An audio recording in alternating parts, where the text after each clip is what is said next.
Stephanie Hanger, welcome to Girl Dad, the podcast. Thank you, Maddie. I'm so excited to be here. I'm excited to see sort of how Girl Dad evolves and where it goes and how it influences moving forward. I think it's a really valuable conversation to be having. So thank you for inviting me. Of course. Thank you so much for coming. I'm so excited to have you on, and you've got a really great expertise that we will get into very shortly. But just for background, I actually met Stephanie on the tennis court. Aces. Aces, yeah. We had a great match, and we were finding ourselves kind of catching up in between each break, each changeover about therapy and just kind of like or psychology really, and men and women and understanding, how we think differently and all these things. We were just having great conversations, and after it was over, we really connected. We went for a walk, and now I'm having her on the podcast because I think she has so much valuable information, and I'm excited to see where this conversation goes.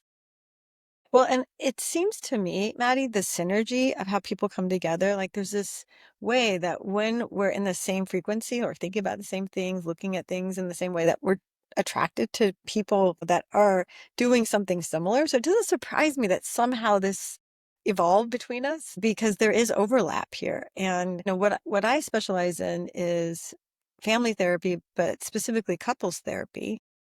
And I became really interested and motivated to understand it well because of struggles I was having in my own marriage some years ago when I was first going through my master's degree program. And what I enjoy about working with couples is it's a very dynamic experience. Like one-on-one therapy has a very different flavor than when you work in a small group. And when you're working with couples, what's useful is that you get to see moment to moment sort of what's happening both implicitly and explicitly between them, you know, versus like oral versus body language, like what they say, what they mean, what their expressions are implying, how they're responding to each other with nonverbal cues. And because it's happening in the moment, we get to address it right there. We get to catch it. We get to look at it. There's an awareness that increases. They get to, in that moment, do it differently than when someone comes in on one time and they're talking about something that happened and how would they do it differently next time. But there's a lot of thinking about the, before and after and not the now. And that's different. That really, while you have the intention of learning about yourself in one-on-one therapy, what happens when you go out and actually experience something live is sometimes you forget all of the stuff that you were thinking would be useful and you just Right. respond. Whereas when it's happening in front of you, the response is imminent. And so I think that's what makes the couples therapy so exciting and interesting for me personally is I have impact immediately versus tend to do this later at some point, whenever. Hmm.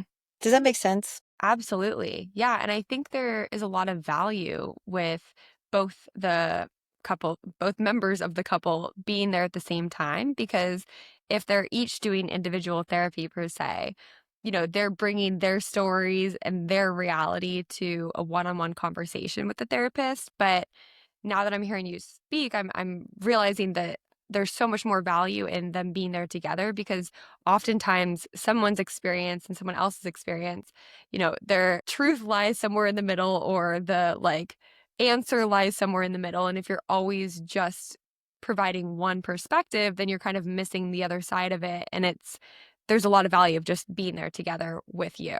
So yeah, that's really Yes. interesting. Yes. And actually, Maddie, one of the things that became more clear to me some years ago is that most couples would wait to come in until there was an issue, a crisis, a conflict, or they were so stuck in a cycle that they were at a peak point of frustration.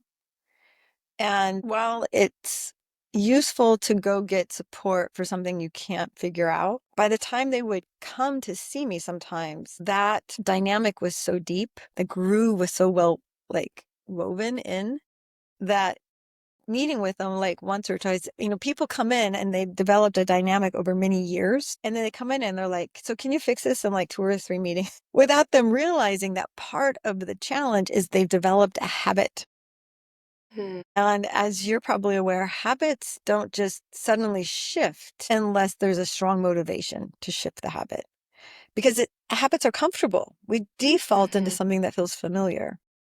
And the default mode keeps us in this place of comfort, but not necessarily growth.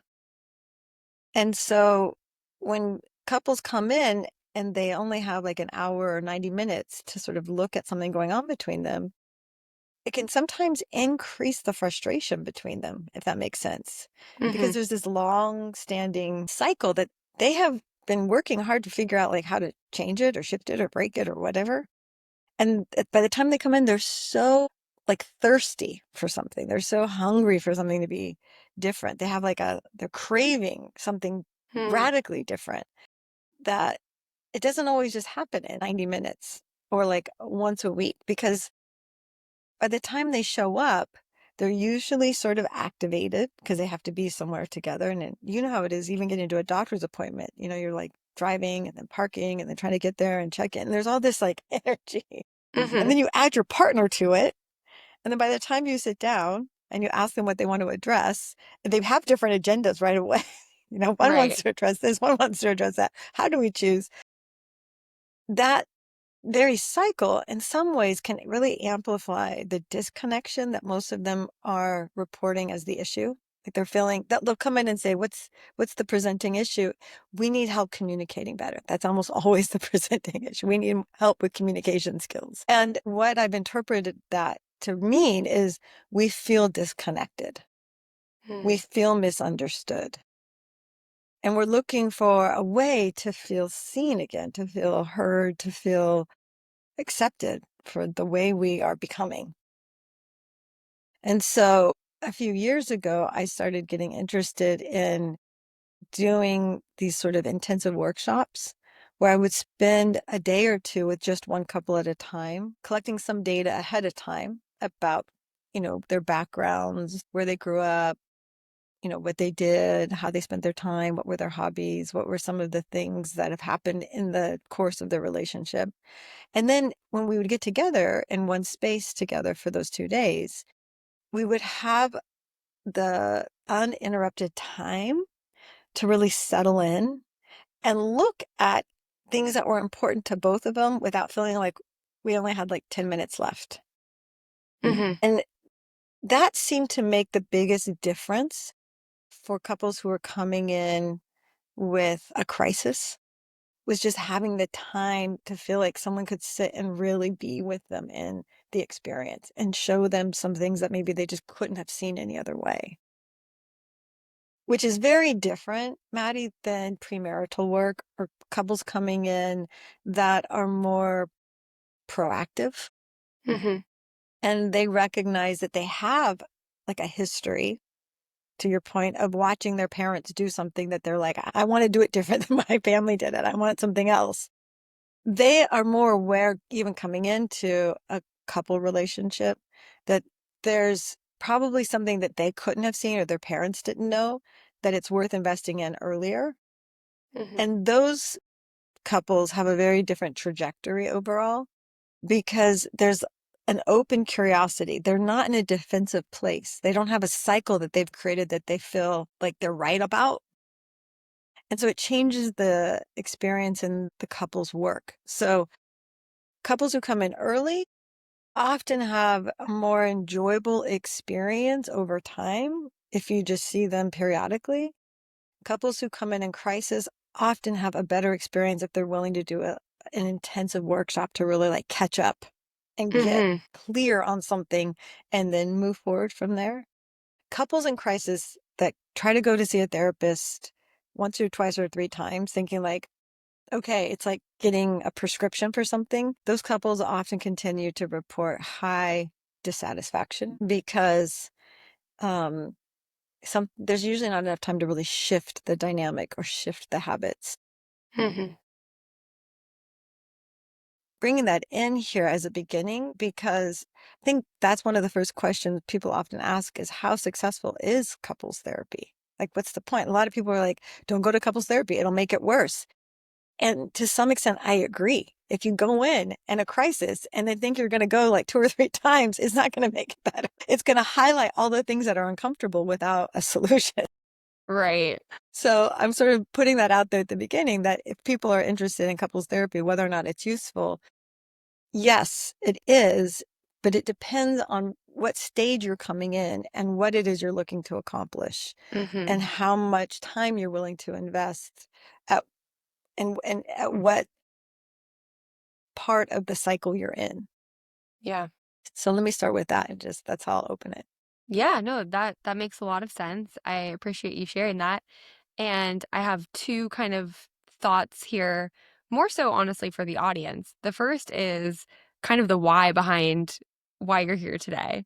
And I think it's really important because when it comes to having a great relationship with your daughter from the father perspective, right? Having a relationship, a strong foundational relationship with your spouse is really, really key.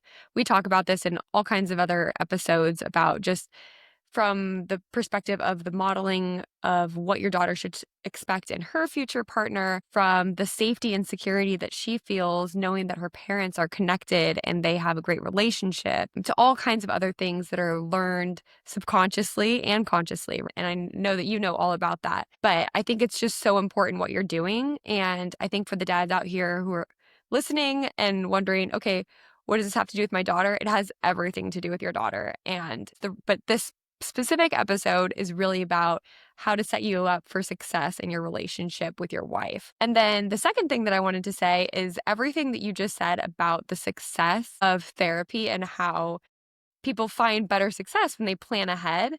The same thing goes with your relationship with your daughter. So, for the dads who set the intention right away that they want to be a good dad and they want to be there for their daughter and have a great relationship with her, they're automatically going to have a better relationship than the ones that are kind of just coasting through the days and not really having intention around what they're doing. And I will say, any father who is listening to this podcast has that intention. Like, these are the kinds of steps that they're taking to better their relationship. So, kudos to you. But also, again, I just think this is a super, super important conversation. So, thank you again for all of that context. I think that's really a great way to kick off the conversation. And I think, again, this is just so, so key for all the dads out there. So, thank you again for coming on and sharing your expertise. You're so welcome. Well, and coming back to what you're saying about dads, daughters, and the relationship between spouses, when couples have a understanding of their family systems of origin. So what does that mean? Maddie, your partner, myself, my partner, everybody we know came from some lineage of something. And we grew up in that place.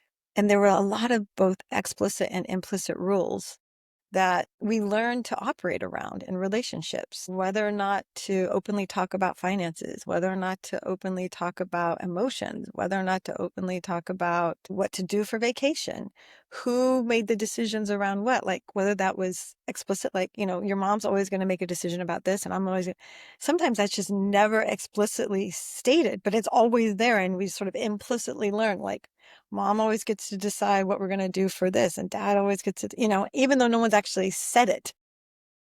Well, when couples come in, one of the first things I do with them is I have them sit down and create a visual diagram on the wall, like on a big piece of paper, basically, of sort of the family system in which they each came from. So it looks sort of like an org chart or a genogram, is what it's called.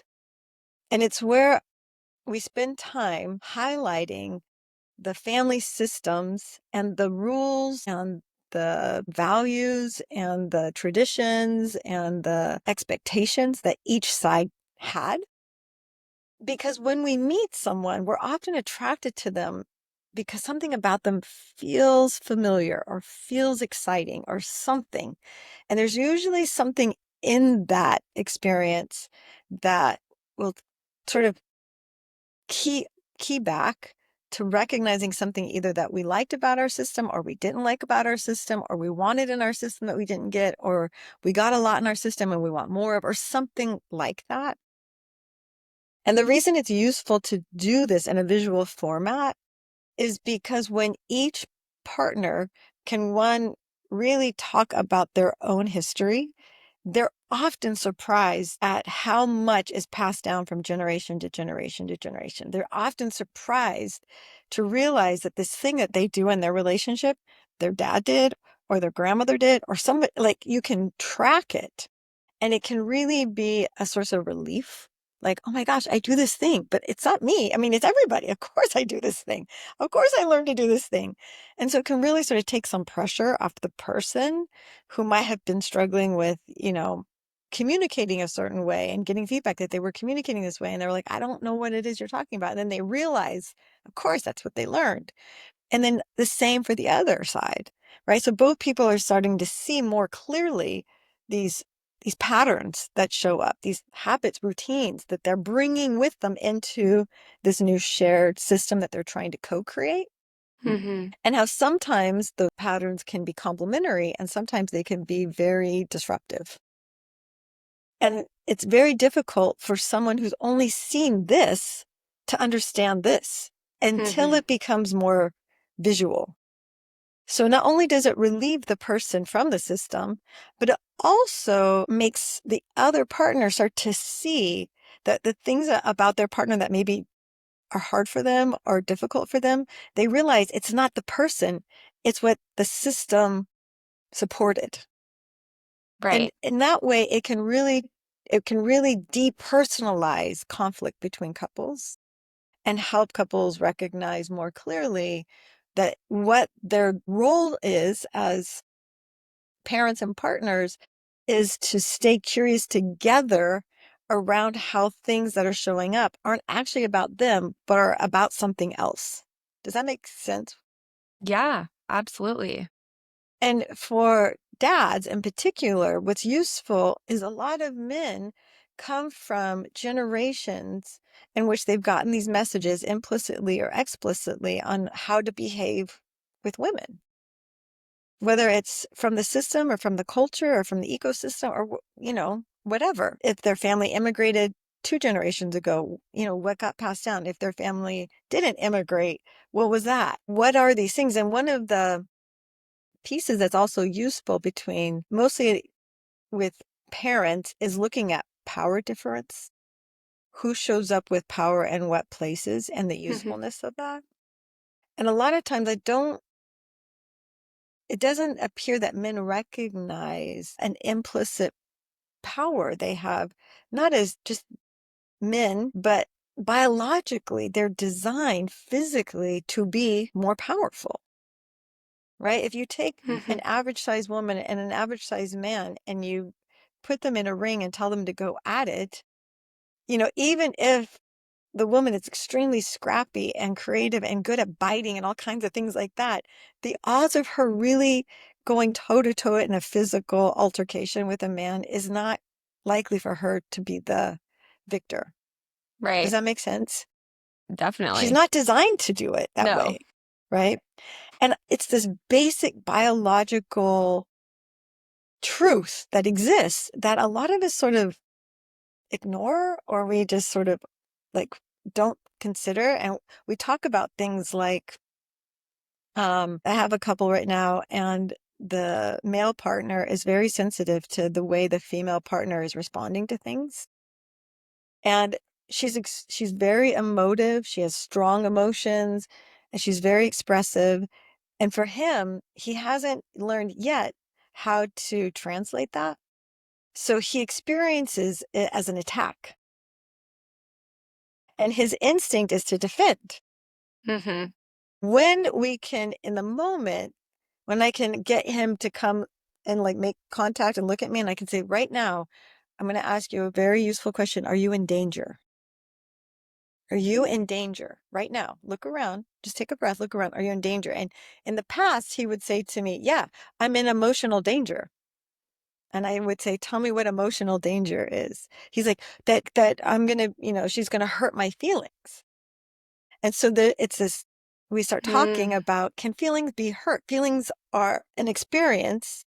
that come from sensations usually, but they pass quickly. Tell me the hurt. And if we go into it, Maddie, what we find is that it's not so much that a feeling is being hurt. I mean, how do you hurt the feeling of delight or joy? Right. I mean, right? It's more of there's something happening in which there's an interpretation about something that someone's assuming based on some other expectation that came from somewhere else that Mhm. has nothing to do with what's happening now, but they're getting caught comparing what's happening now to something that happened before, and they're not the same, but they're treating it as if it's similar. And so when men can really start to see more clearly that what's happening with their female partners or even their male partners are when there's a lot of emotion there, that the emotion is just an experience happening. It doesn't mean anything. It's a way to collect information, data, in order to see what else is possible, to see what Mhm. solution is possible. The value of this is because we as females are designed to be very expressive about what's happening. We're designed to really show in a big way what's going on for us. We're designed to do that mostly because it's useful for pairings for one person to like sense something and for someone else to have more space to think about how to deal with what someone is Mhm. sensing rather than shutting down the sensing, right? So like if someone is sensing danger and this person's like, what I like you're too emotional, you're too upset, like calm down. And they're like, I can't calm down. I mean, there's something dangerous about to happen. And if in fact there is something, then shutting this down just makes it more vulnerable for the whole system. Right. Whereas if this one is like, tell me more about what you're sensing is dangerous. And the person's like, hair on my skin is standing up. And I just have this pit in my stomach and I just can't seem to get like this feeling out of my like awareness. And this person's like, okay, this is useful. You know what? Let me go check the perimeter and see if there is actually something there. Well, this person is now like, okay, Mhm. I can rest knowing that this person who's big and strong and more likely to be able to deal with something physically is going to go have a look. All of a sudden, this gets softer and Right. this stays strong, but connected, connected. Mhm. And so when dads come into doing work with wives or with other dads, and they recognize the value in staying connected to an emotional experience with curiosity and really getting more information about where it's coming from or what it's about, there's a connection that stays very present that actually decreases a feeling of threat in the overall environment, including the system that includes children.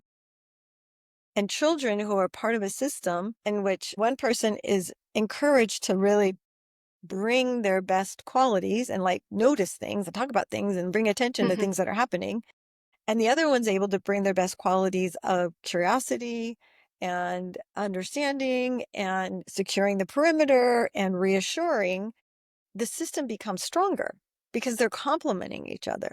Right. And children are watching that happen. So they're seeing a mutual respect happening on both sides where no one is blaming or faulting or trying to shut anyone down from an experience. And at the same time, the system overall is becoming more balanced Mhm. because once this person gets some clarity that there's actually nothing there and they're like, okay, that's really helpful. Now that I know that there's nothing for me to pay attention to, I can focus on something else. And this person's like, great, now that you can focus on something else, I'll go focus on something else. Yeah. Everybody's off doing something creative, hopefully. um, and so I'm looking at explaining systems in this way because when the system has a way to rebalance itself and catch things, everybody in the system below sort of the stakeholders, which I would say are the parents, they are learning how to do that with each other. They're learning how to do that with people outside the system. Like they're seeing the value of staying connected even during moments of high distress. And it empowers both of those individuals to continue to be really good at what they're already designed to be really good at. And so for dads to demonstrate to their women in their system, I'm listening. I'm curious. I'm not just looking to fix. I'm really looking to understand. I'm really looking to hear you. I'm really looking to get your experience. I'm really looking to let you know that everything's okay as much as it can be with me here. Not Mhm. that I'm going to necessarily, make whatever's happening for you different. Perhaps by just being with you and what you're experiencing, that will create enough connection that whatever you're experiencing doesn't happen as much anymore. And when girls at a young age get that kind of modeling, they develop a sense of confidence that it's Right. okay for them to have whatever they're to be experiencing whatever they're experiencing, to be able to express whatever they're experiencing, to not feel like they have to shut it down or hide it or pretend or put on a different face or, you know, disguise themselves in any way. It allows them to be more fully who they are. And that's more likely to attract to them a partner that's also coming from a more balanced, healthy place as well. So Right. health begets health, basically. Does this answer your question about the value of dad's daughters in the systems? Yeah, absolutely. Oh my gosh, thank you for that.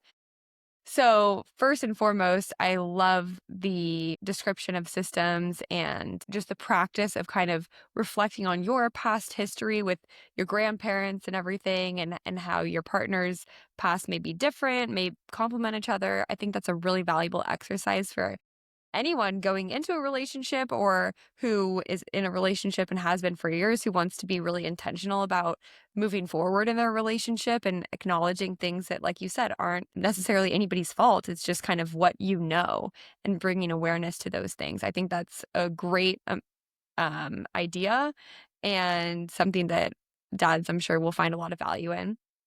Um, but also just this description of the way that men naturally are biologically, the way women are biologically, and also the reasoning behind it. I think it's so fascinating when you think about, back in the hunter gatherer days, like why we are these ways. And you kind of touched on that and why women need to be the emotional feelers and why men are the natural protectors and providers, and how that can be a beautiful thing if it's complemented well, and how each person in the relationship can balance one another.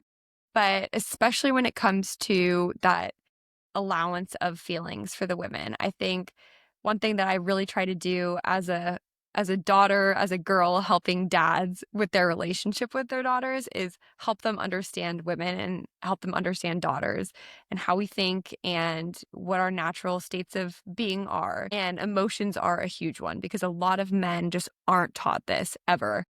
No. And yeah, and it's so important to understand, and really what it comes down to is biologically, we are emotional creatures, as you mentioned, and biologically, men are amazing natural problem solvers, and they are so good at doing just that. But for this case, when you have a wife or a daughter or partner who's emotional and the father or man wants to help, because really at the end of the day usually they do want to help, but they say you're fine or don't.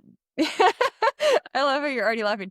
Yeah, or don't think that way, those kinds of like quote unquote solutions, which they may think are solutions because for them it's like stop thinking about that. And Yes. for women, it's detrimental. You're shoving those emotions down further. You're making them feel bigger. You're making her feel shame and guilt for even maybe having these feelings, or, it does not solve the problem. And so what I would say for the men out there, since you are natural problem solvers, think of this conversation that Stephanie are having right now as the solution that you should go about solving this problem. And you're still helping solve the problem, but you're going about it in a different way now that you understand the female perspective and what we really need, which is that allowance for us to feel our feelings. And like you said, tell me more. And these kinds of things that let us like exhale because we have all of these like things we want to say and all these feelings that will pass. But your solution can almost just be to help us pass those feelings. That's exactly right, Maddie. When couples come in initially, and let's say they're in a conflict crisis, often one is saying things like, "I don't feel like he gets me. He doesn't hear me. He's not listening." I say it over and over and over again. And he'll say, "I hear her saying it over and over again. And I keep telling her, just do this, just do that. Just." Mhm. There's a great video. I'm sure you've seen it. I think it's like the nail in the forehead. If you haven't, I'll send it to you. But it's where, a woman it's a scene where she's talking about this pain and this discomfort, and it's just been going on, and she doesn't know what to do about it. She just really wants him to understand her experience and this and that. And he's looking at her, and they're sitting on a couch, and they're facing each other, and they're intimate. And he's like, but, and then it zooms out, and you see she's got a nail in the middle of her head. And he's like, "But if you just," and she's like, "Stop, just stop trying to fix it. Just get it." And it's really great. It's a great intro for couples because that's often it. Like what's so obvious to a guy, you just do this thing. Yeah. She's like, "That's not," she's like, "It's not that. I just want you to understand what I'm carrying, what's happening. And can you just be with me?" And I think the biggest challenge, though, Maddie, to be fair, is that often if women get caught habitually, you know, getting stuck in an emotional experience, what I sense is that even if a man can go and be there, or a partner can go and be there, it doesn't have to be a man, any partner can just go and be there with them. If that person is not able to get some clarity from somewhere about where that keeps coming from, that can be rather exhausting for the relationship because it feels like the relationship is now revolving around that ongoing experience, right? Mm, And mhm. even if someone's very caring and loving, that takes a lot of energy to make space for that keeps happening. So it's worth looking at, like, what is that's happening that's looking for attention? What is it that is needed there? What's needed attending to in order for that person's experience to shift? Because if another person just keeps paying attention to what this person is experiencing over and over and nothing's changing, that doesn't really allow for the relationship to grow or bloom. And everybody's just sort of stuck circling around whatever this thing is. Does that make sense? Yeah, absolutely. And I think it's important for men to know that we're not just putting all the blame on them either. Obviously, it takes Right. two in a relationship, but what we've been discussing previously is more just like the cheat code for men to understand how to help women through their feelings. But you're right, there's so much more to it. And from the woman's perspective, it's important to understand where those are coming from and maybe the why behind the repeated patterns of these feelings. And if there's Yes. something deeper there that can be let go. And Yes. yeah, it takes two always. And this is, I think, the value. Let's go, if we circle back, this is the value of understanding the systems in which people come from. Because for each individual, if they notice themselves getting caught repeating something and it's showing up in a way that's creating some sort of conflict in the partnership, by each person having more clarity about what it is that they're stuck around, then often that clarity will clear whatever that stuckness is, open more space and energy for the couple to then move forward in some way and continue to evolve as a couple. Hmm. And the thing we didn't really talk about is the value of thinking about your lifespan in stages, from birth to death, right? There's birth and infancy and young childhood and adolescence and young adult, and you and I and everybody we know at this point has gone through many of those stages successfully and will continue to as long as we exist. But relationships also, Maddie, go through very predictable stages too. Hmm. And those stages are useful for parents to understand where they might be caught in a stage with their partner, because whatever if they're stuck in a stage, their kids are witnessing that. And their kids are looking for leadership and guidance on how to resolve stuckness. And so when men and women or just partners in general understand the value of getting clear around some pattern that's showing up that's not allowing for something to shift, that can really be valuable to the next generation because it's showing the next generation there's an opportunity to do something different. instead of just repeating patterns throughout history. And I do believe that will lead to more connection between dads and daughters because I think historically dads and daughters haven't been encouraged to be really close. I think there's been this unspoken rule around intimacy with dads and daughters to some extent, and that's still playing out in the culture. And that may be some of what you're looking to address with Girl Dad. So the more that everybody can recognize if something is showing up, Maddie, if something is showing up in a relationship, whether it's between a dad and a daughter, a dad and a mom and a daughter, sisters, a brother and siblings, there's often an opportunity to get curious about what is this? What is this that we keep dancing around or we keep coming back to or Mhm. we keep looking at and it keeps showing up? What is this? And being able to sort of get a wider lens view can really create a lot of clarity because then people can be like, oh, this is this. Okay. Now that we know this is this, we can just do it differently. Mhm.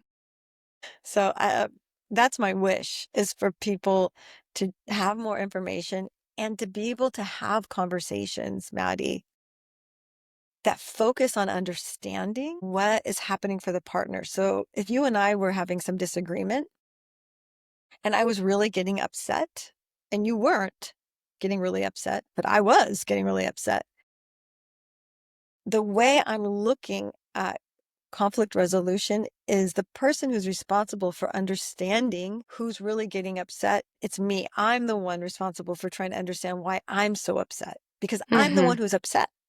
Mhm. And while you can ask me questions to help me understand myself better or help me understand where this is coming from for me, it's not your job to make it better for me. It's maybe your job to really care about how upset you see me and you don't wish for me to be that upset because you know me being that upset isn't useful for anybody. Right. But ultimately, it's my job to be able to understand like where that's coming from for me because I'm the one experiencing it. And I could say, well, you're making me upset, Maddie. It's your fault. You're the reason I'm so upset because of what you said. But that's if you said something, I made meaning of it. Mhm. You might have said something, but the way I made meaning of it is really what's generating this strong response I'm having. So Yeah. can I get curious about what's the meaning I made of it? Where did I learn to make that meaning? How did I learn to make that meaning? Who told me that that was the meaning I would make of what you said? Because then once I realized that, I could be like, well, now I'm not upset anymore. And the only thing that shifted was you helped me to get curious about where it was coming from. You weren't trying to just get me to stop. So, my wish is for men to realize that's some of the gold they can bring is just by staying and collecting data, getting curious with their partners as a way of demonstrating that they can help them understand something, understand where something's coming from, and they can model that for their children, they can model it for their daughters. They can create a safe place to understand oneself better and feel more connected. I mean, that's my dream. Yeah. No, I completely agree with you.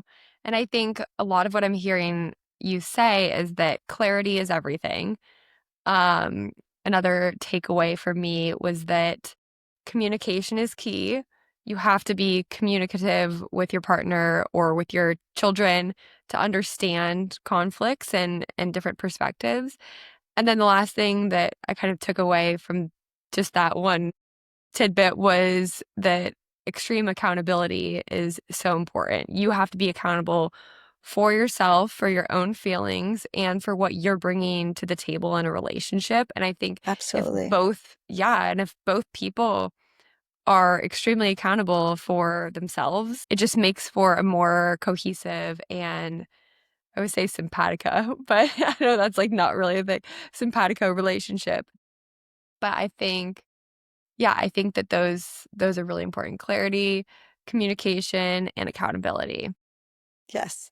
Yeah. And honestly, Maddie, it really makes a difference if you come from a system where you've seen it, right? If you've seen that demonstrated in some way, it's much easier to internalize that And I would say the majority of people don't actually see that, so they don't internalize it, so they're not showing up in relationships like that, Right. right? And so I would say this is maybe one of the most valuable reasons to experiment with couples therapy if you notice you're stuck in something, is that it could be really valuable for you, and it could be really valuable for all your relationships, including the relationships with your kids, for you to have more clarity of where something is coming from and how it's impacting your role as a parent, but also your role as the leader of a new system. So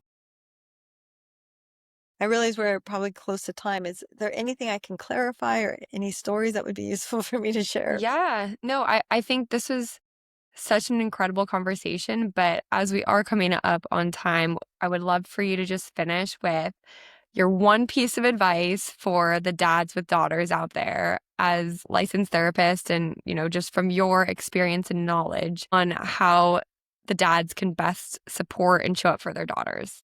Honestly, if they're in a heterogeneous relationship where there's a mom present, I really think the best thing they can do is to really like love their wives, like physically, verbally demonstrate a sense of like respect. Thank you for what you're doing. Thank you for these babies that you brought in here for us. Thank you. Just a real sense of appreciation.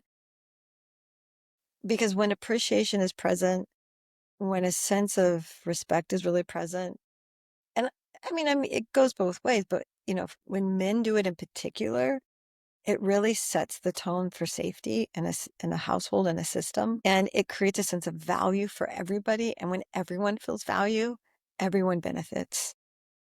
And I think it's just as important for women to do that also, and for partners to do it in general.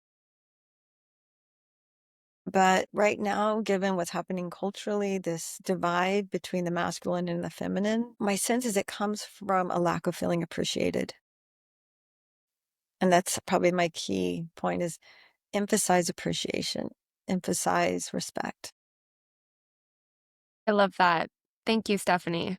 Yeah. Thank you so much, Maddie. It was so nice to be with you this morning. Of course. Thanks for coming on. There's so much value in this episode, and I can't wait to get it out there for all the dads. I know this is going to be a hit. So thank you.